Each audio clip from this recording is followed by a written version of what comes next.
அம்மா இது சாப்பாடு நல்ல சாப்பாடு தாம்மா, நீ கொஞ்சம் சாப்பிடுமான்ட்டு கையிலேருந்து கொஞ்சம் எடுத்து அந்த தாய் தந்தையர் கொடுத்து அந்த மகனுக்கு இவர் கையால் ஊட்டி விடுவாராம்.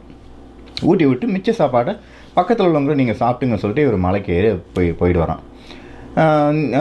இப்போ நீங்கள் கிளம்பலான்னு சொல்லிட்டு கார் திருப்பி கிளம்பிடுமா, கொஞ்சம் தூரம் போகுமா. அந்த காரில் உள்ள அந்த சிறுவன் நல்லா வழக்கம் போல் சாப்பாடை சாப்பிட்டுட்டு வேடிக்கை பார்த்துக்கிட்டே வரும்போது கொஞ்சம் தூரத்தில் ஒரு யானை.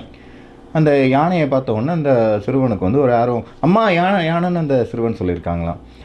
இந்த தாய் தகப்பனுக்கு எங்கேருந்து சத்தம் வருது, பிகாஸ் தன் மகன் பேச மாட்டான் இல்லையா, பேச மாட்டாங்கன்னு போது எங்கேருந்து சத்தம் வருதுன்னு டிரைவர்கிட்ட கேட்டிருக்காங்க. யார் நீங்கள் எங்கேருந்து வருது, ஏதாட்டு ரேடியோ டேப் ரிகார்டு ஏதாவது போட்டிங்களான்னு.